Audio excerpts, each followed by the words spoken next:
vai ser, né, como eu havia falado, fazer hoje a última aula, tá? Então, vou dar uma breve introdução, muito rápida, talvez nem dure 1h30, de métodos, para vocês verem um pouquinho, né, sabe, o método numérico de EDPs, que tem um curso só sobre isso, que não sei quando é que vai ser oferecido da próxima vez, né? Não necessariamente sou eu que dou, de vez em quando é o Dan, Alexei. E é isso, vai ser uma introdução bem panorâmica para quem tiver vontade de fazer ou quem não acabar não fazendo pela sua área de interesse. Então a gente tem uma ideia de que, quer dizer, hoje nem vai dar para dar a ideia de que o céu é o limite, porque vai ser tão pouquinho, nem vai dar para ver o céu direito, mas enfim, mas o céu é o limite. Da mesma maneira que o curso de métodos numéricos, de análise numérica de um semestre dá para fazer muito mais de um semestre, a mesma coisa é o curso de ADPs. E então o combinado é esse. Basicamente veja também, né, já dá mais, de alguma maneira, como eu falei, esse semestre ficou com mais aulas de análise numérica, me surpreendeu.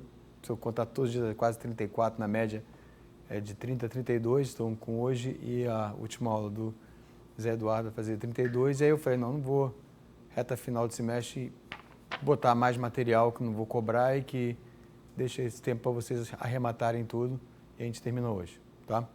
A gente viu bastante coisa, até também me surpreendeu, minhas notas têm mais páginas do que a média. Então, vamos lá. Então, hoje a ideia é um aperitivo, né? Uma breve introdução a métodos numéricos, que é o nome de um curso aqui, né? Métodos numéricos em EDPs. E ó, vou falar um pouquinho, vocês não viram, né? Como eu perguntei de uma vez para vocês, já tinham visto o curso de EDOs. Nem todo mundo viu talvez na graduação, mas não viu aqui no IMPA. Mesma coisa, imagino, de EDPs.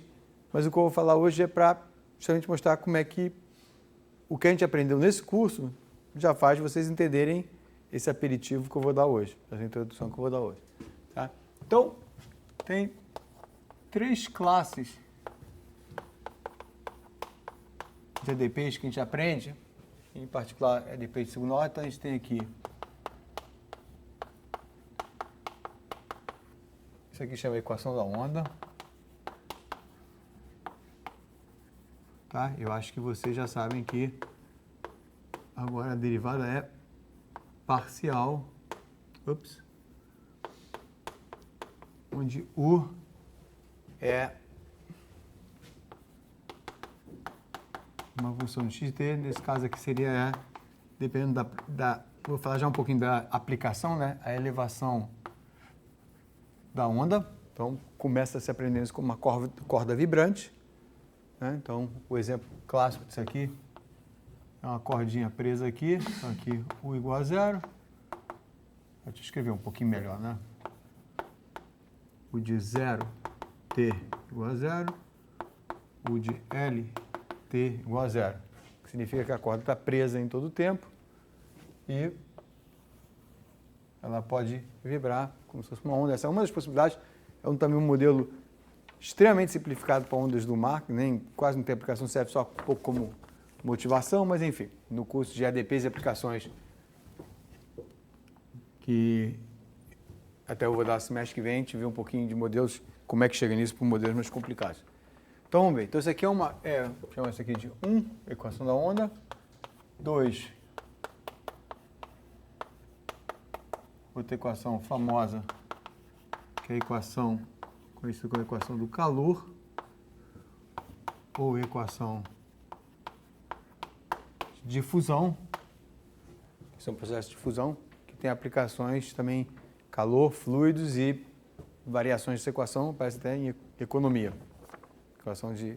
Então, isso aqui, e tem a terceira, não só se divide nessas 3 classes, né? Mas essas são as 3 classes básicas. Isso aqui é a equação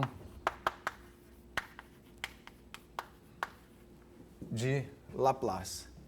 Tá? Então, quando a gente aprende EDPs, e quando a gente aprende EDPs até em curso de graduação, separação de variáveis, essas são as 3 classes que aparecem, todas as equações de segunda ordem, segunda ordem, segunda ordem, segunda ordem. Aqui também a derivada de ordem mais alta é uma derivada segunda. Tudo isso aqui é derivada parcial. Essas duas aqui são equações de evolução, né? Como a gente viu para IDO, essa aqui é uma equação de problema de valor de contorno, então a gente resolve isso aqui num domínio ômega em xy, precisa botar condições de contorno, que a gente aprende dois tipos de condições de contorno, só para vocês começarem a ver os nomes, não vou nem explicar direito aqui, melhor botar assim, no contorno, duas condições, uma é de Dirichlet, e outra condição é de Neumann. Então, isso aqui é U. Vou botar assim, então deixa eu botar assim, abreviado. U no contorno é igual a um F e du, dn, derivada normal, no contorno é igual a uma função g.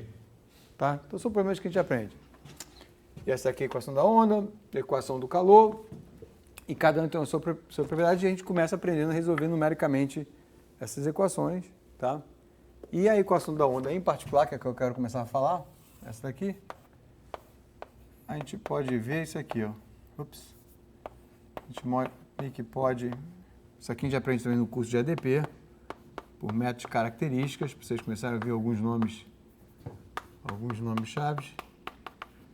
É quase como se a gente pudesse decompor, escrever o operador diferencial assim, e se multiplicar, como se multiplicar, derivada primeira vezes uma derivada primeira, uma derivada segunda. Tá? Isso aqui é a mesma coisa que isso aqui. E isso aqui tem a ver com ondas indo para a direita e ondas indo para a esquerda. Então, se a gente olhar para isso aqui, ó, U de t mais c, U de x igual a zero, isso aqui a gente chama da equação da onda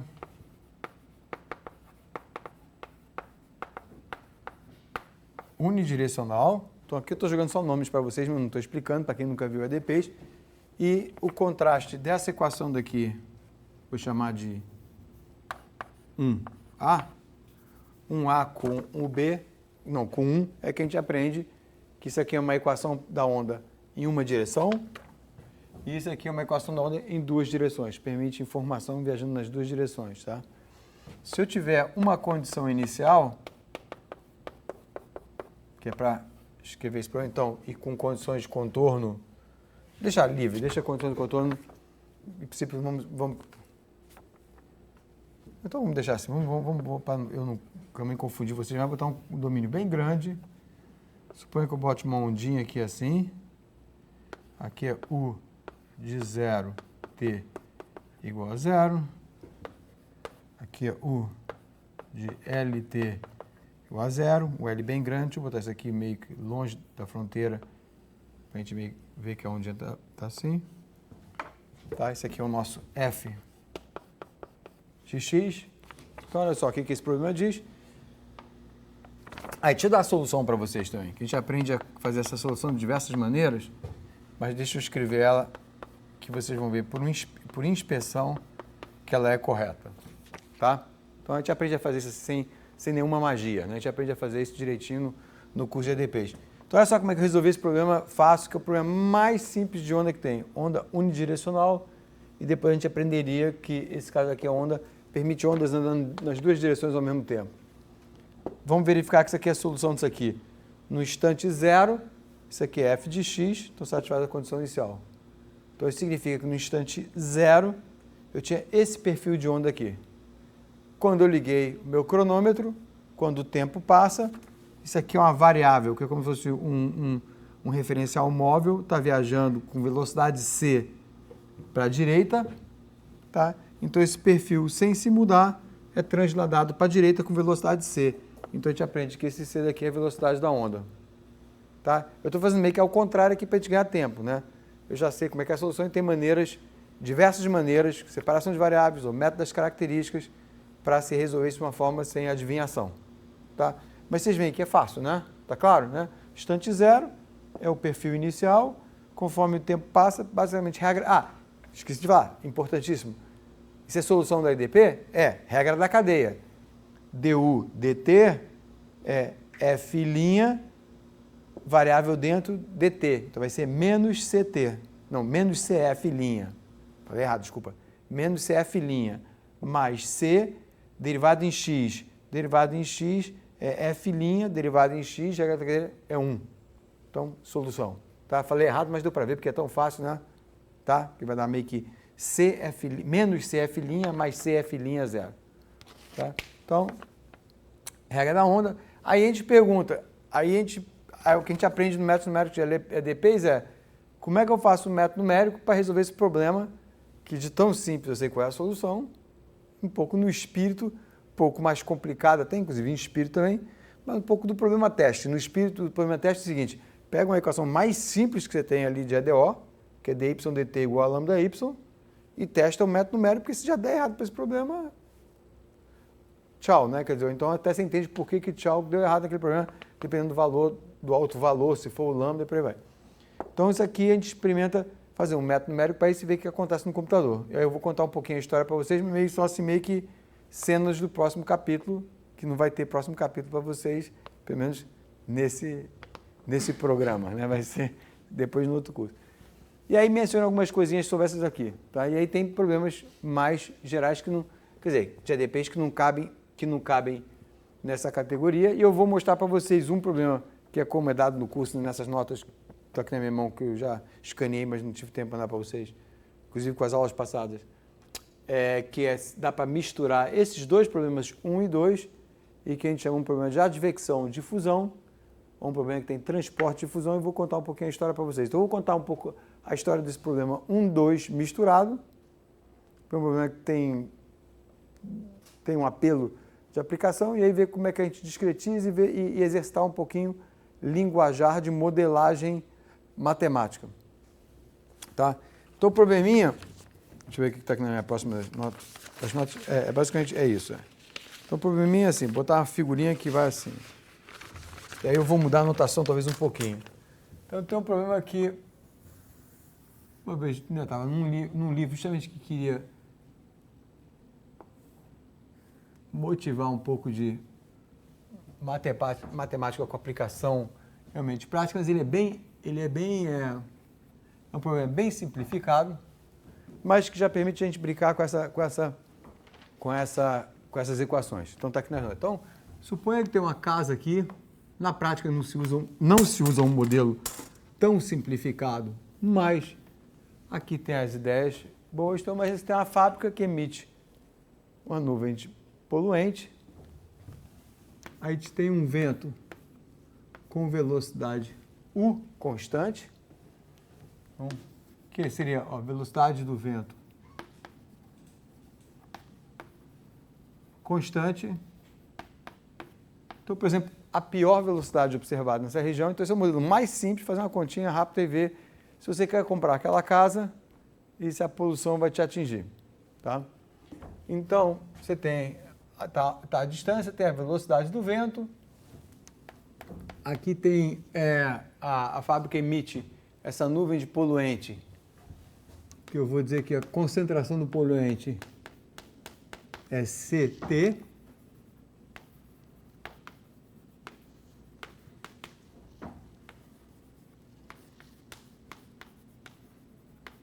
Tá? Notem, é um pouco de propósito que está nas notas e é assim que é escrito, que vocês encontram nos livros, em geral, essas equações, mas agora eu vou trocar o papel de U e C. A gente não está nem aí. U maiúsculo vai fazer o papel da velocidade e C por ser concentração do poluente. Tá? Então, a modelagem matemática vai ser assim, ó. Eu vou botar aqui X, vou botar aqui concentração do poluente, tá? Vou imaginar, olha só, estou simplificando, vou imaginar que essa nuvem, que não é bem assim na verdade, mas ela tem a concentração constante, como se fosse um tijolo, não é bem assim um tijolo, já, né, vai decair, mas um tijolo. Então, vou dizer que aqui no instante inicial, eu tenho esse tijolo com essa concentração, digamos, alfa desse poluente. Então, uma onda quadrada. Tá? E eu vou superpor dois modelos. Então, vamos dizer que eu tenho a minha equação vai ser assim, ó. Então, proposta de um modelo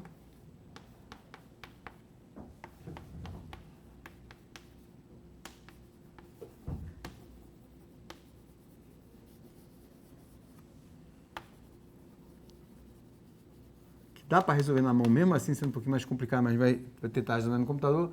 Proposta de um modelo matemático simples de, que se chama advecção. Eu vou explicar um pouquinho para vocês. Difusão. Isso aqui tem a ver, é sinônimo meio que de transporte. Transporte de difusão, tá? Então, olha só. É uma proposta de modelo. É talvez o mais simplificado para essa situação.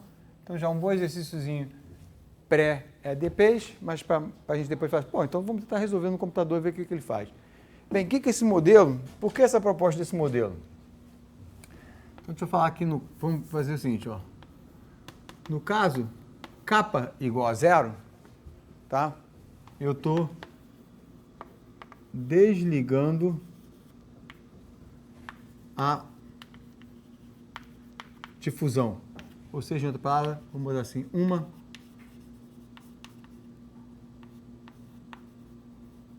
componente, então, no linguajar de modelagem, uma componente física do problema. Onde o mais adequado, até em vez de falar com a componente física, física é um pouco o jargão de quem faz matemática aplicada, que é tudo do mundo digamos assim, da natureza. Então, física pode ser física, como pode ser química, como pode ser biologia, como pode até ser economia, seja o que for. Então, a física do problema, a gente fala no jargão. Aqui é mais até com a química do problema, em vez de física. Que é o quê? Deixa eu falar então como é que funciona. Então, depois do caso assim, deixa eu falar isso aqui, eu explico. O caso, usão igual a 0, que é desligamos o vento. Ou seja, o mais apropriado é falar desligamos o transporte. Só temos difusão. Então, por isso que eu vou começar por aqui, para poder fazer sentido o que é desligar a difusão. Então, se eu tiver um poluente e eu desligar a difusão, e eu só deixar o vento, pelo que eu expliquei para vocês aqui, eu tenho uma equação que começa daqui, tá? Apesar de a gente não ter derivadas bem definidas aqui, que tem descontinuidade, tudo bem, dá até para, num curso de EDP, para a gente fazer sentido estrito disso, mas a gente chega à conclusão que esse tijolo, para aquela equação, viaja com velocidade c. Tá? Então, meio que vale essa motivação daqui. E o tijolo vai viajar com velocidade c, significa que essa nuvem está sendo transportada pelo vento, ou naquele caso, perdão, viaja com velocidade usão, que é o vento, tá? E aquele tijolo de concentração C igual a alfa, constante, por isso que eu estou chamando de tijolo, viaja com velocidade U do vento, sem mudar de forma, que significa, depois de uma unidade de tempo, o tijolo está aqui, e que significa que aqui, como é que está a nuvem de poluição? Com a mesma concentração que estava lá. Tá? E isso significa que é difusão. A difusão para um poluente, intuitivamente falando, matematicamente a gente não vai aprender aqui porque é a equação do calor, mas é igualzinho resolver um problema de calor. Mas a difusão, que também é chamada de dispersão de um poluente, é igual ao seguinte, que imediatamente a intuição de vocês vai funcionar. Pega um balde d'água, desliga agora o vento, desliga qualquer correnteza nesse balde de água, a água está parada, pega uma gota de tinta vermelha e larga no meio desse balde. A concentração dessa gota, ela vai se misturar, vai desaparecer, desapareceu. Tá? A gota está lá, mas é que a concentração, a partir de um certo momento, é tão baixa que a gente não consegue ver, e ela desapareceu por difusão molecular, ou seja, a concentração vai espalhando por mistura, vai espalhando.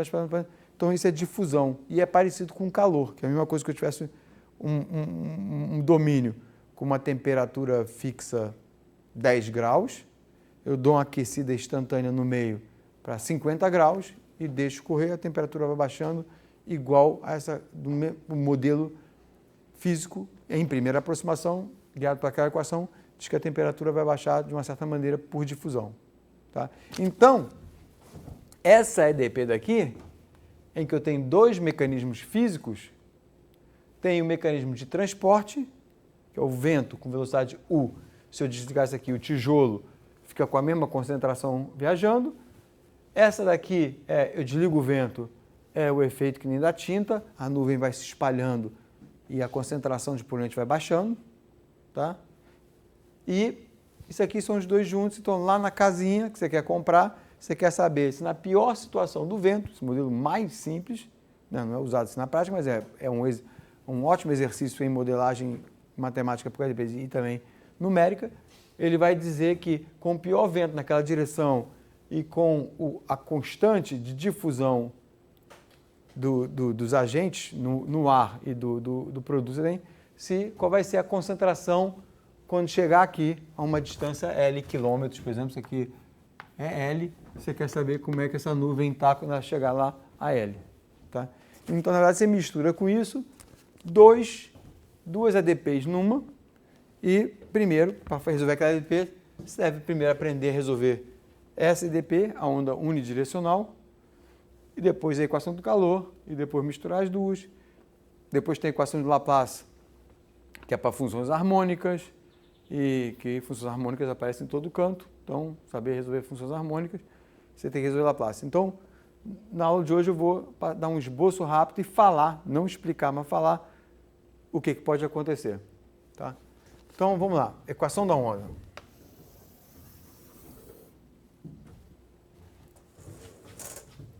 Tá?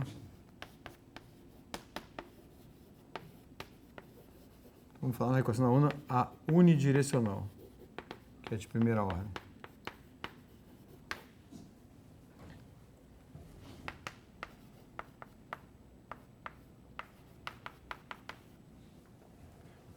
Tá aqui essa equação, né? A notação acho que está clara. E aí, se eu falar para vocês, ó, vou sair da sala e volto aqui a 15 minutos, teste surpresa, faz um esquema numérico para essa equação sem eu ter dado EDPs para vocês, sem nada. Não é impossível. É claro que eu falar assim 15 minutos e tal, gera um pânicozinho desnecessário, mas não, com o que vocês aprenderam não é difícil. Vou convencer vocês que não é difícil, não vou sair da sala, mas vou convencer vocês que não é difícil. Então, olha só. Eu agora vou escrever assim, x.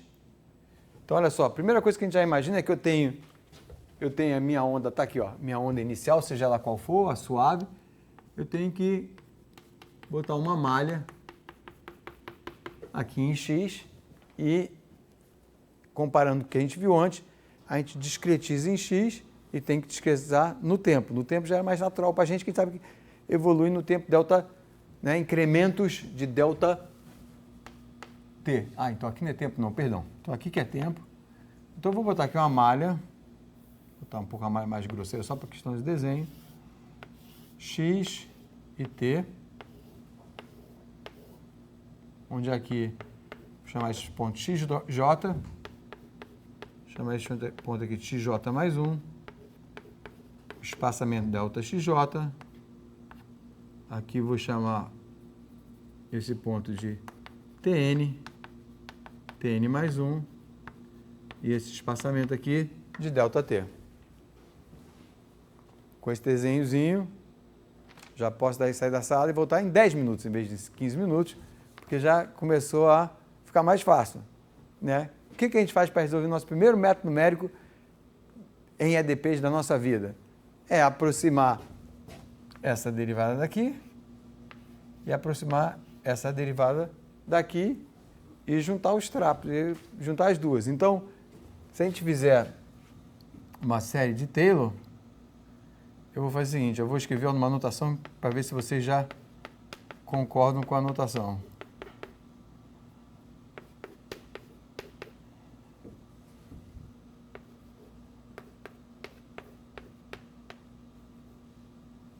Opa, aqui.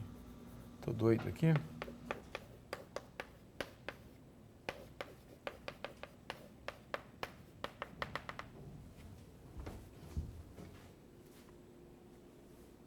Tá? Então já dá para ver pela minha notação que U de Jn é uma aproximação de U xj Tn, onde eu estou abusando de notação para solução contínua e para discreta, né? Diferentemente do que eu fiz com o EDO, acho que era Yzinho e Yzão, mas agora, final de curso, está todo mundo já sabendo que do contexto dá para saber. E eu estou botando o índice do tempo em cima, não é potência, índice do espaço embaixo. Beleza? E guardo isso num vetor, ou, até se quiser guardar todos os tempos, guardo numa matriz. Né? Uma coluna, uma linha, é um retrato num tempo, né? como for adequado. Tá? Aí, para o x eu posso fazer isso aqui.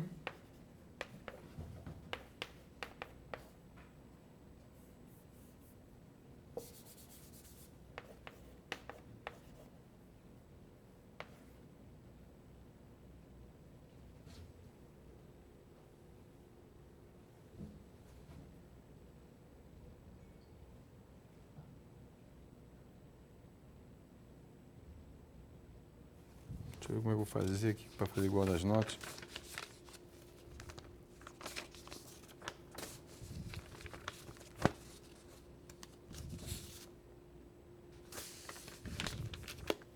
Aí não é U. Bem, eu estou fazendo U, mas seria C, né? Perdão. Também já tem a coisa, deixa eu consertar aqui, para quê? Também estou bagunçando a anotação demais, perdão.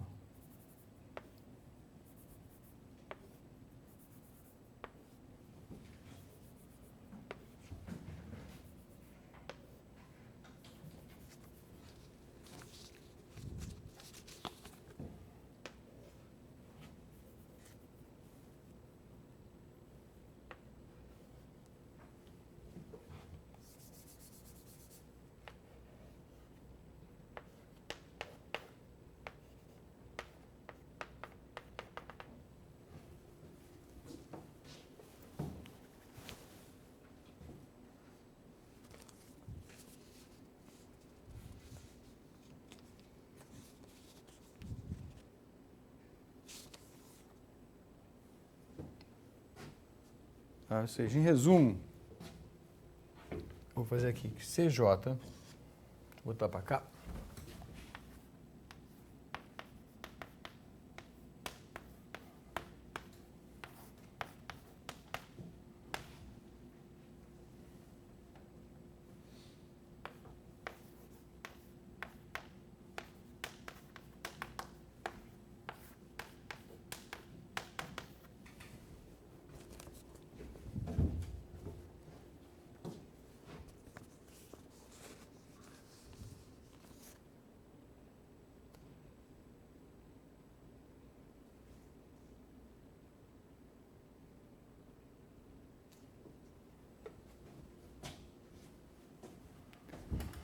E isso aqui é um método numérico. Eu queria usar essa coisinha aqui, ó.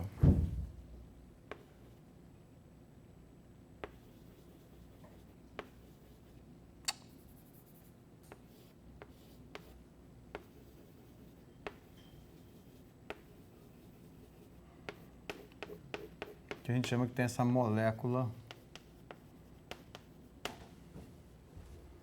assim. Eu estou com a notação igual das notas.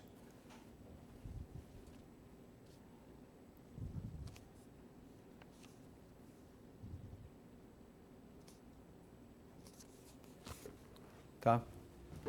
E aqui a gente tem isso aqui.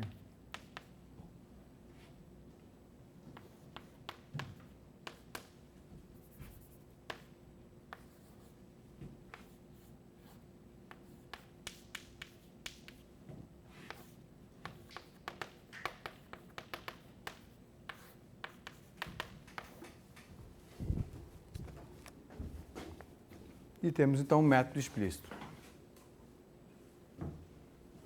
Tá?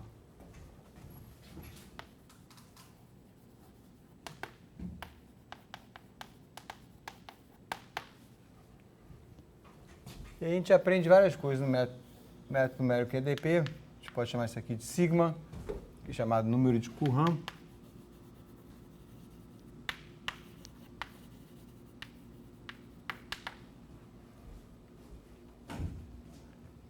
E aí a gente aprende a ver questões de estabilidade para esse método, que eu não vou falar agora, mas só contar para vocês. Tá? Uma coisa que acontece é que esse número daqui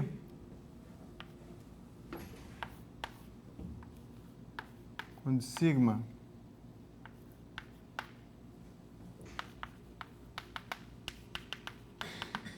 é maior do que 1, ele é instável? Sim. Não tem um delta X mais, sabia? Claro que tem, obrigado. Claro que tem, obrigado. Tá? E olha só o que isso aqui diz. Ó. Isso aqui diz, eu nem vou escrever para não bagunçar, mas isso aqui diz, vocês vão mais ou menos conseguir ver. Delta x sobre delta t é como se fosse uma velocidade numérica.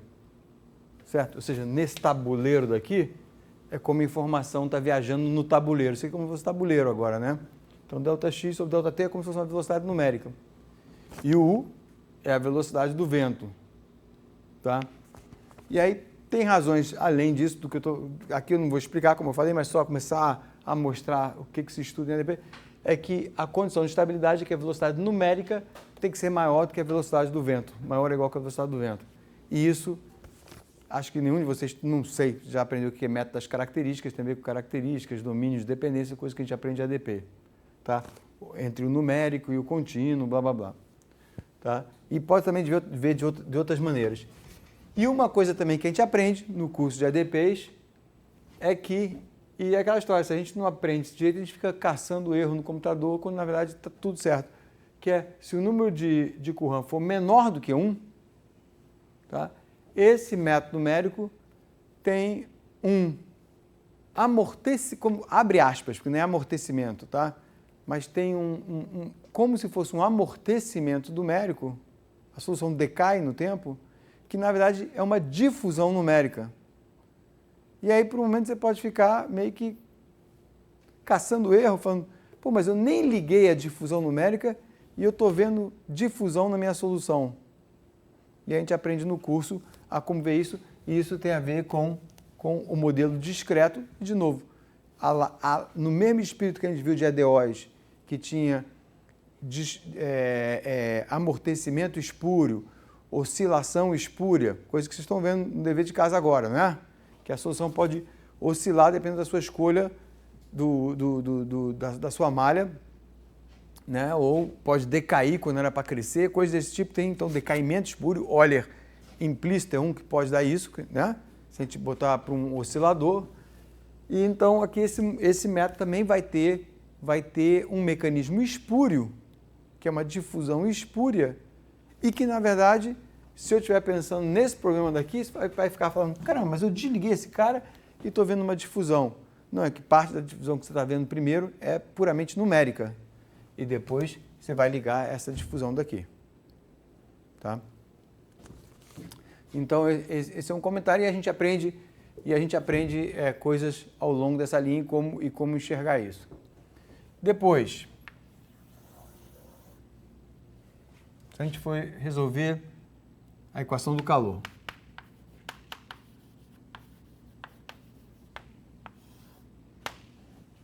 Tá?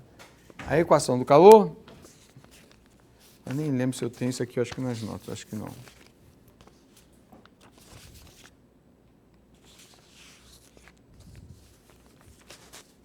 Eu acho que não. Não, mas a gente vê isso no curso. Então, na equação do calor, a gente faz o seguinte. Agora, como é que a gente faz? Vamos lá, vocês me ajudam. Como é que eu agora discretizo esse problema? Primeiro na pura e simples intuição, né? Porque a gente não estudou EDPs. Quer dizer, muitos de vocês não fizeram o curso de EDPs, não sabem como é que é a solução do calor. Mas, com o que vocês aprenderam aqui no curso, inclusive com o que a gente viu na aula passada de problemas de valor de contorno, a gente falou em derivada segunda, então o problema do calor seria assim, ó. Esse problema é chamado de problema de calor em uma dimensão, todos esses problemas podem ficar problemas em duas dimensões também, tá? Onde tem xx, fica xx e yy, então é uma onda também no plano, duas dimensões, calor a mesma coisa, tá? Então o problema do calor, em geral, as condições de contorno são uma condição de contorno é parecido com o da onda, que é a condição que a gente chama de de Dirichlet, chamar assim. Então, ó, se eu estou falando de um problema de calor, tá? E a gente aceita, como vocês não viram, que isso aqui é a equação do calor, isso aqui é uma constante kappa, que tem a ver com como é que calor, como é que é o processo de fusão de calor, depende do material, né? Se é madeira, se é metal, se é água, né? O kappa é diferente. E aí, que é a constante de fusão, constante de calor. E aqui, ó, isso aqui eu estou dizendo que a temperatura, eu esqueci de falar, né? É temperatura, tá? Também esqueci de falar uma coisinha aqui. Deixa eu voltar para cá. Lembra que eu falei aqui que o problema da onda original era uma corda vibrante. Assim que a gente aprende em quase todo livro texto, o primeiro problema que se fala da onda é da corda vibrante, você puxa aqui, pum, e vai. Aqui, a onda, o que faz o papel da elevação da onda, ficou claro para vocês, mas eu quero repetir por clareza, é o valor da concentração. Então, uma onda de poluente, certo? Então, não é um deslocamento de alguma coisa. No mar, é a altura da onda no mar. Aqui é a concentração do poluente, tá? Então, ondas de diferença nas duas. E aqui, se for um problema de calor, é temperatura e, por exemplo, se eu tiver uma distribuição imitando aquela ondinha que eu fiz ali, só para repetir e ver que o exercício de modelagem é simples, com esse perfil aqui inicial, se isso aqui for o perfil inicial, então deixa eu colocar aqui, ó, condição inicial é que U de x0, vou usar a mesma nomenclatura, é um f de x, tá? O que é esse f de x? Isso aqui é a minha distribuição inicial de temperatura. Tá? Então, a temperatura no canto eu estou mantendo como 0, nesse canto como o L. Em muitos problemas que a gente começa a aprender é 0. Então, é como se você estivesse mantendo as bordas de um fio a 0 grau. Bota uma distribuição de temperatura, que não precisa ser positiva, precisa ser negativa também. Né? Aqui está dizendo que a temperatura aqueceu essa parte central desse fio. Né? Se tivesse assim é porque tem uma parte que está abaixo de 0, outra parte está acima de 0. Mas não importa. Então a EDP mais simples diz que se eu começar com essa distribuição de temperatura, essa equação daqui vai governar como é que essa temperatura vai variar no tempo, tá? E como é de se esperar intuitivamente para esse problema. E se verifica matematicamente quando se faz o curso de EDPs, é que conforme o tempo cresce, isso aqui tende para a temperatura 0. Estou mantendo 0 nos extremos, isso aqui vai caindo e eventualmente vai a temperatura 0. Tá? Aí a gente quer resolver isso no computador. Tá? Aí você quer resolver isso no computador, aí de novo, eu pergunto para vocês, me propõe um método numérico para resolver isso. Usa uma ideia que eu dei para vocês, que nem precisava ter dado para vocês na aula passada, que é quem calcula a derivada, sabe calcular a derivada primeira, sabe calcular a derivada segunda. E o meu Alves falou, pode usar a primeira derivada 2 vezes, ou pode usando aquele jeito da série de Taylor de matar o cara da derivada primeira, ter a derivada segunda e tem o esquema de diferenças centrados. Né? Então, seria o seguinte.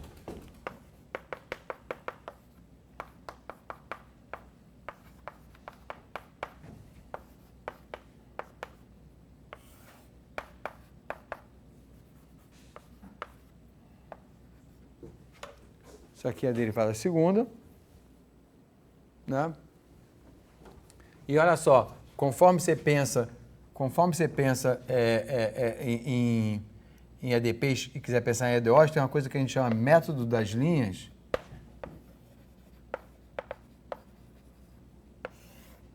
que é quando você usa a equação semidiscretizada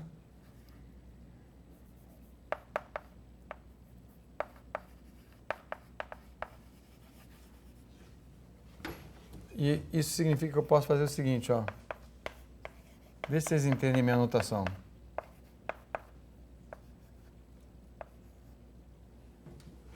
Não, deixa eu botar assim, calma. A anotação tá ruim. Para entender minha anotação, a anotação tem que estar correta.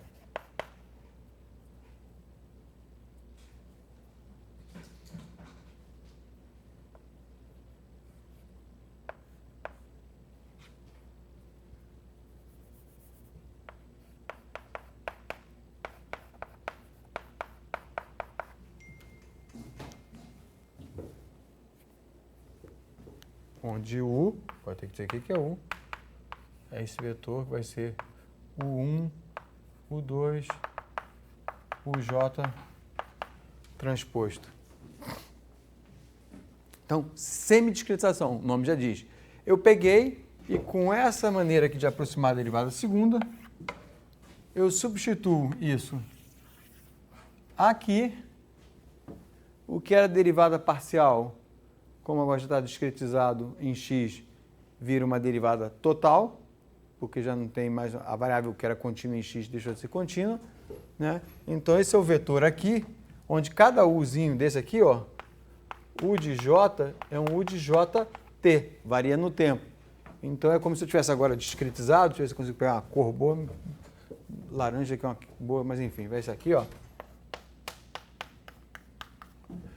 Então, eu tenho a temperatura aqui, aqui, aqui. Essa é a temperatura UJ no tempo. A minha é dP, quando a gente usa o método das linhas, fazendo uma discretização só no tempo, aproximando isso aqui, vira um sistema de EDOs para cada ponto, pontinho rosa, e que estão trocando calor, ou mais genericamente falando por método das linhas, trocando informação através dos vizinhos, o número J através dos vizinhos. Essa matriz tem que estrutura? Tridiagonal, certo? Porque o cara do meio só conversa com dois vizinhos, não mais. Então, se eu for escrever isso aqui de forma, assim, se eu for escrever isso aqui como deu o J, eita, nós, deixa eu escrever aqui, deu J dt, vai aparecer uma matriz, onde aqui na derivada tem um J mais 1, o J menos 1, tudo zero, e aqui o U, onde nessas posições daqui são os coeficientes 1 sobre delta x2, 2 e por aí vai, que é como os vizinhos estão conversando e zero aqui no resto, essa matriz tridiagonal, aí vira um sistema, os autovalores dessa matriz vão falar sobre a estabilidade do método ou não, e blá, blá, blá. Tá? E a equação do calor, por aqui ter derivada da ordem segunda e tal, vai ter um esquema restritivo no seguinte sentido, que aqui, ó, se eu diminuir o ΔX por 1/2 e aqui eu diminuir o ΔT por 1/2, nada muda em termos do número de Courant, ou seja, minhas propriedades de estabilidade, certo? Cancela, mole. Então, se eu for refinar minha malha, porque muitas vezes é necessário, porque tem uma onda que oscila muito, mas eu refinar o tempo, igualmente, estou no mesmo regime de estabilidade. No calor, não. E é um pouquinho porque aqui é derivada segunda, aqui é derivada primeira, não vou fazer para vocês, mas vocês vão ver que dá para acreditar que se eu mudar meu espaçamento no tempo por 1/2, é meio que o ΔT sofre um efeito quadrado para manter a estabilidade. Tá? E aí, um método bom para a equação do calor é um método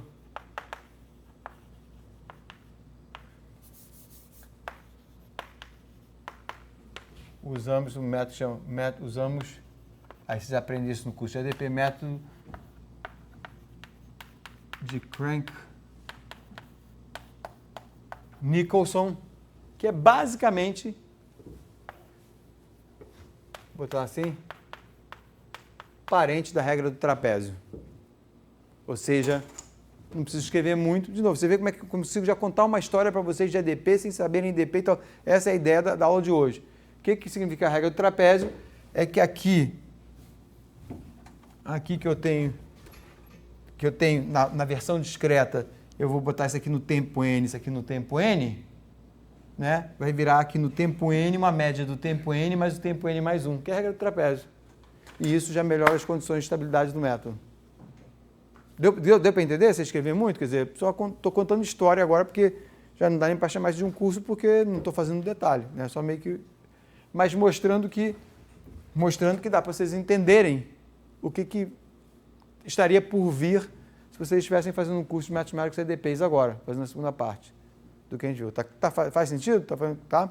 Então, o Matt Crank-Nicholson, como lembra trapézio, é pegar isso aqui e fazer exatamente com essa derivada, é meio que fazer isso aqui no tempo n, mais isso aqui no tempo n mais 1, dividido por 2.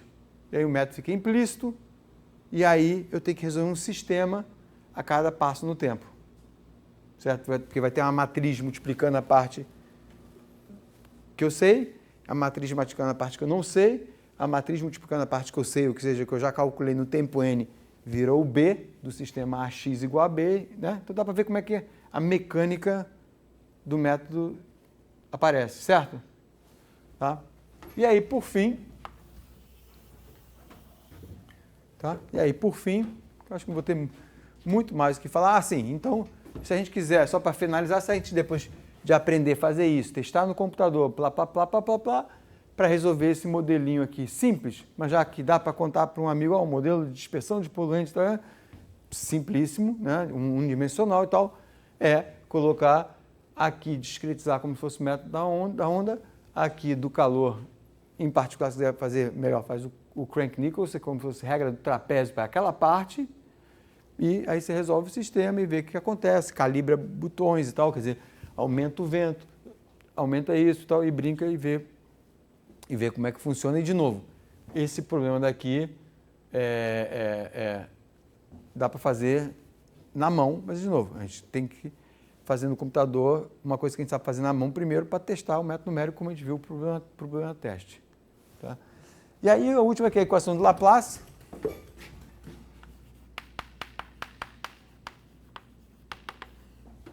Isso aqui é igual a zero.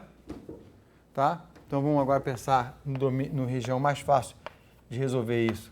É xy, é num quadrado.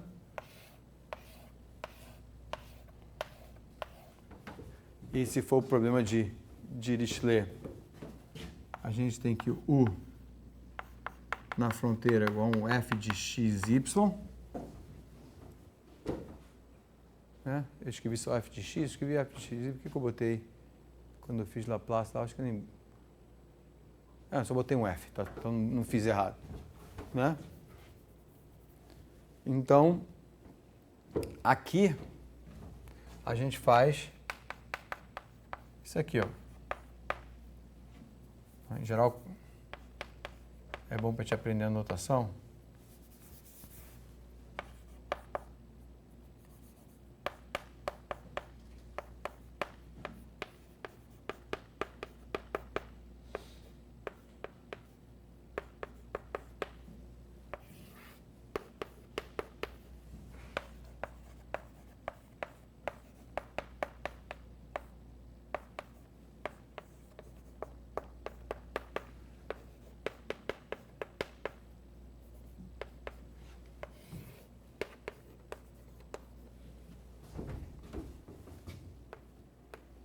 Ver se vocês conseguem entender a minha anotação. Tá? E aqui eu estou botando os dois índices embaixo, porque é meio que padrão, mas não totalmente padrão, não é para ficar... que em geral a gente bota os índices da parte espacial embaixo e a do tempo em cima, sem, né? Quando está falando discreto, isso não é da potência. Como aqui não tem tempo, tá? Então é IJ, que é, isso aqui é o ponto I, aqui é o ponto J, esse aqui é o ponto IJ, tá? Então é XI, YJ, tá? Então isso aqui é a aproximação da segunda derivada de U no ponto XI, YJ. Então está aqui a derivada, como é só XX, está a derivada só no I, imitando aquele caso, só que é no I. I mais 1 e menos 1. Como aqui é em J, J mais 1, J, J menos 1. Tá? Como espaçamento, esse 2 aqui está gigante, né? Como espaçamento pode ser diferente nessa malha daqui, então a gente bota ΔX, ΔY, tá? E como em muitos casos, muitas vezes a gente pode usar, né? Que ΔX é igual a ΔY é igual a H, tá?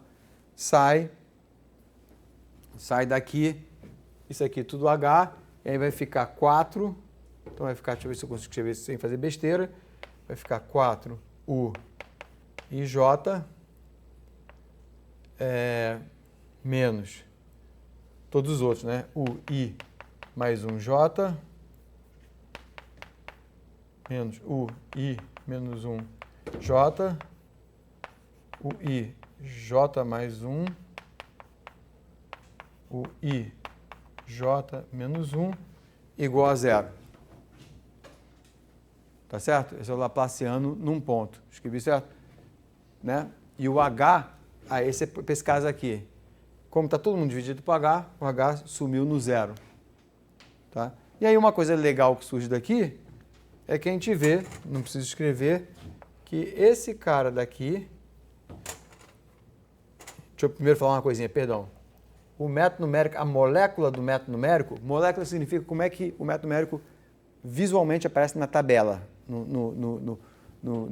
nesse, como é que se diz? Tabuleiro, tabela não, tabuleiro, para quem lembrar a palavra. Ele aparece assim, ó. Então é muitas vezes chamado na literatura de molécula de 5 pontos. Razões óbvias, certo? Em inglês, 5-point molecule for the Laplacian. Molécula de 5 pontos para o Laplaciano. Tá? E que quando a malha é uniforme, seu jargão, mas já não preciso explicar, né? Quando a malha é uniforme, a gente vê que o ponto no centro é a média aritmética dos pontos vizinhos. Joga para lá. E que é uma ótima propriedade, porque quem faz o curso de ADPs das várias versões vai aprender que no Laplaciano, com funções harmônicas, a gente tem a propriedade da média. Inclusive, quem fez variáveis complexas talvez tenha visto isso. Né? Com integrais de Cauchy e tal, enfim, você pode ver forma de Poisson, você vê essas coisas da média, função harmônica é a média dos valores, né? Então, isso aqui é a versão discreta da propriedade da média que vai estar associado à propriedade do máximo. Porque se uma coisa dentro é média, né? Ela não pode ser maior que qualquer coisa em volta, acaba que você conclui, tá? Então, enfim, aí a última coisinha, o último comentário faz lá, porque aí depois senão tem que começar a abrir aí o curso, né? Ver o curso de ADPs. Então daqui a gente tem propriedade da média.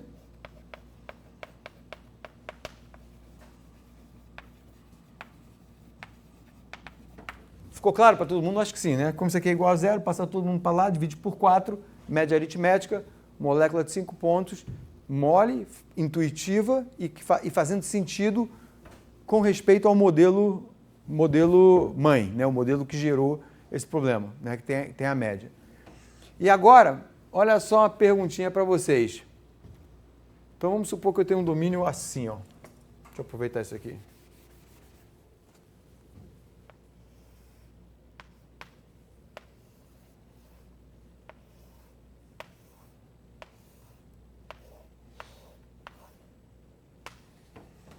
Tá? Eu tenho esse domínio aqui. E aí, como é que eu vou resolver? O que eu preciso fazer agora para resolver algumas perguntinhas? Duas, pelo menos, estão me vindo na cabeça agora. O que eu preciso fazer para resolver esse problema dessa função harmônica num quadrado com essa propriedade na fronteira? Então, o f aqui é dado, obviamente o f é dado nesses pontos aqui da fronteira, certo? Na fronteira toda. Vou ficar colorindo rosinha, né? Botei muitos pontos agora.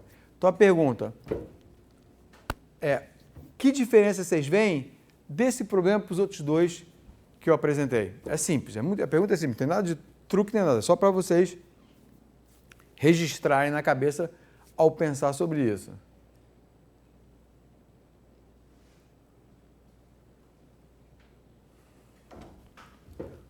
Calor e onda, de certa maneira, conectou com as EDOs que a gente viu a maior parte do tempo por ser um problema de evolução.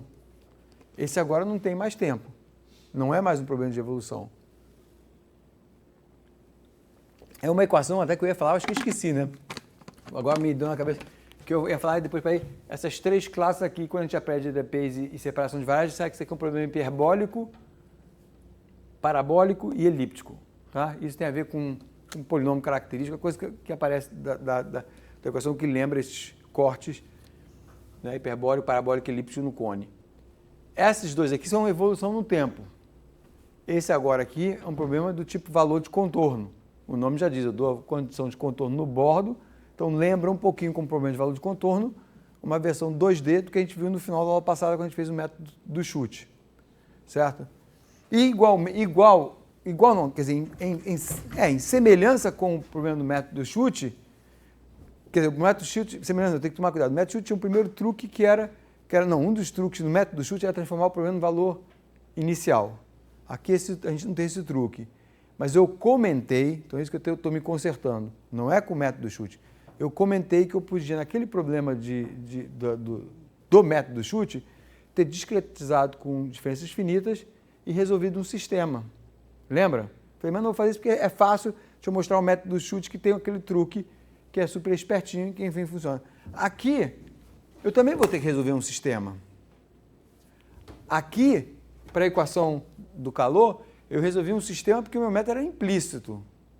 Tá? Mas se fosse explícito, é pá, evoluir, vamos em frente. Equação da onda é explícito, também você pode fazer problemas de ondas complicados, às vezes quando você faz método, inclusive semi-implícito, que é a parte explícita, a parte implícita, mas é questões mais sofisticadas. Tá? Mas o que a gente está vendo aqui, método de evolução explícito, vai andando para frente, não precisa resolver sistema. Aqui vai resolver quando usar o Crank-Nicolson, porque lembra trapézio. Aqui não tem jeito. Aqui, por ser um problema de valor de contorno, eu tenho que resolver um sistema. Porque é só você pensar aqui, quer ver um negócio? E por isso que o tabuleiro é bom, eu gosto de tabuleiro. No tabuleiro você vê como é que a coisa, informação evolui, tá? A molécula pode ser mais sofisticada do que essa, pode ter mais pontos que essa, até se você quiser aumentar a ordem do método, blá, blá, blá, tá? Então você vê como é que a informação vai preenchendo o tabuleiro, como é que ela propaga. E aqui, ó, aqui você rapidinho vê que você está meio que encurralado. Você vai assim, ó, para eu saber a solução aqui, se eu botar tudo para o lado, eu tenho que saber a solução aqui, aqui. Certo? Mas aí vai no tabuleiro e fala assim, bem, então, mas para saber a solução aqui, eu preciso saber aqui e aqui. E só aqui que eu sei. Aqui eu não sei. Então fica um cobertor curto. Certo? Assim, muito rápido e rasteiro. Então, não tem jeito. Esse problema daqui vai me dar um sistema AX igual a B para resolver.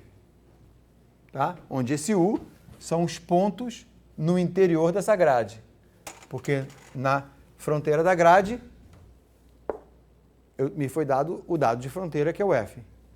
Beleza? Agora, pelo menos na minha cabeça agora, a gente está com tempo também, o que talvez seja a última pergunta do curso, mas pode surgir uma outra. Vocês conseguem ver que tem que se tomar cuidado ao numerar essa grade? Pensei que tivesse desligado. Desculpa.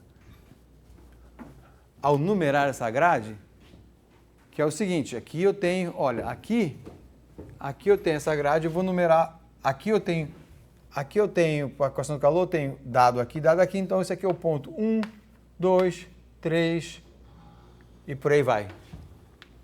J, esse aqui é o meu vetor de incógnitas, tá?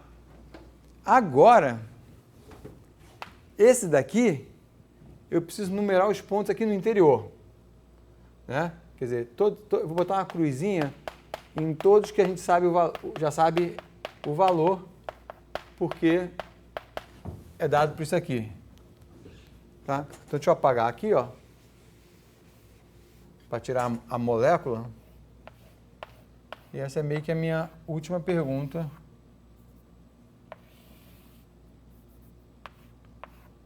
Para vocês, tá? Então, todos esses pontos aqui são conhecidos. Esses aqui da esquina não entram. Esse da esquina não entra porque não tem nenhum ponto que vai precisar dele. Esse ponto aqui vai precisar só dessa molécula aqui, certo? E aí, deixa eu ajudar vocês, porque eu estou vendo pela expressão de vocês, talvez não tenham nem entendendo por que eu estou perguntando isso. Olha só, eu posso numerar meus nós da minha malha assim, ó, 1, 2, 3, 4, como também posso numerar assim, 1, 2, 3, 4, 5, 6, ou sei lá o quê. Qual é a melhor maneira de numerar? Pelo menos essas duas opções. E por quê?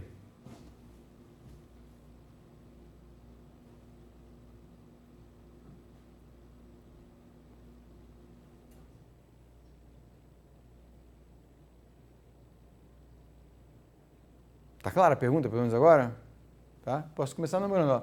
Numerando, ó. 1, 2, 3, minhas incógnitas, né? Vai ser os casos do meu vetor. Ou posso começar assim, 1, 2, 3.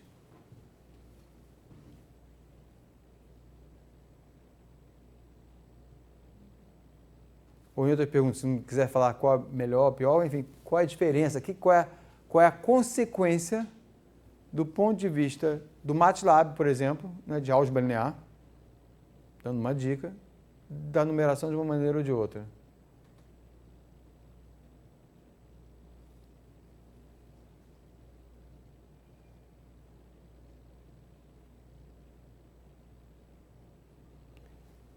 Um pouco de dica. Vejam que essa numeração IJ aqui é uma numeração meio que local, só para fazer série de Taylor, certo? Mas e é uma numeração meio a la matriz, a la tabuleiro. Mas na hora que eu vou montar o vetor, na verdade, esse vetor U vai ter o 1, o 2, o 3, o 4. Então, na verdade, a minha pergunta, qual é o impacto? Tá?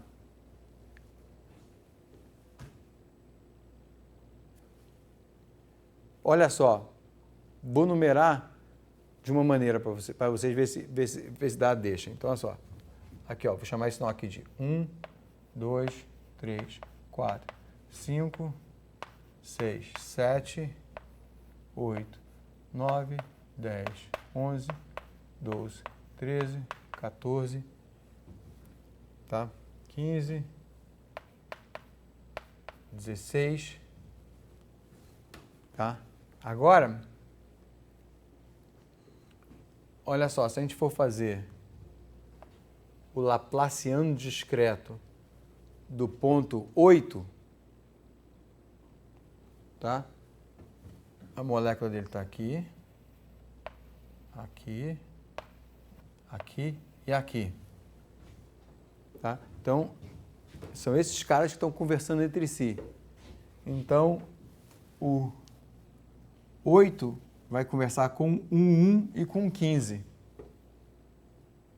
Certo? Porque vai fazer essa diferença daqui do 1 com 15. Se eu tivesse numerado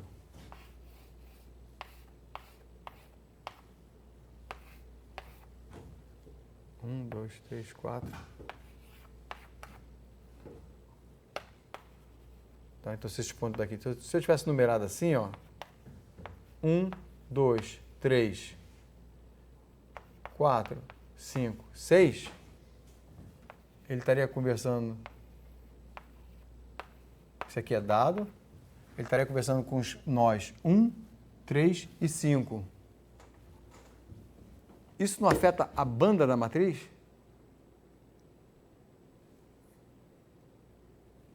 Perceberam? Então, na verdade, você acaba gastando mais memória à toa, uma banda cheia de zeros dentro. Se você numerar assim, quando o domínio é muito elongado, muito comprido, é melhor numerar assim, que os vizinhos ficam com números próximos. Se não, na matriz, né, esses menos uns aqui fora da diagonal, basicamente aqui, ó, esses menos uns fora da diagonal vão ficar lá longe. Deu para visualizar ou não? Tá? Então, coisas simples e com impacto de memória. Porque, realmente, na matriz só vai ter esse 4 na diagonal, se a gente quiser escrever assim, e 4 menos uns fora da diagonal. Quer dizer, é claro que quando bate na fronteira, um desses caras aqui vai para o B, certo? Porque aí tem um valor aqui do F, certo? Então, nem sempre tem 4 menos uns. Mas, enfim, então, numerar vai ser uma questão de memória. Se ficar uma matriz mais magrinha, nesse caso de um domínio muito logado, tem vezes que não tem jeito, mas no caso do domínio logado, então uma coisa para se ter na cabeça, simples, mas é interessante de ver, quando nunca pensou nisso, todo mundo ficou pensando por um tempinho e, enfim, tem nada de errado, de mal, nunca parou para pensar nisso, em questões práticas de numeração, e tem vários truques, e vocês vão ver em problemas numéricos para tirar proveito de algumas outras técnicas em Laplace e tal, inclusive se usa até terminologia de tabuleiro mesmo, fala black-red, tabuleiro de damas, que é preto e vermelho, que é se numera de uma forma os pretos, outros vermelhos, e tira proveito, para, enfim, fazer truques de álgebra linear. Então, de novo, isso é um aperitivo muito rápido do que estudar métodos numéricos e EDPs. É claro, começar com análise numérica e um pouquinho de métodos numéricos em EDOs é bom, por isso que eu faço questão de dar métodos numéricos e EDOs. E o que eu queria comprovar é que simplesmente com métodos numéricos e EDOs já dá para a gente conversar. Não dá para entender tudo porque o curso não é de EDPs, mas já dá para conversar, né? Já dá para saber o que está acontecendo. Tá? Então, enfim, foi um pouquinho mais curto e aí eu vou parar aqui e a gente volta no dia 28, que é a quarta-feira da outra semana, para entregar os trabalhos e ver o seminário do José Eduardo.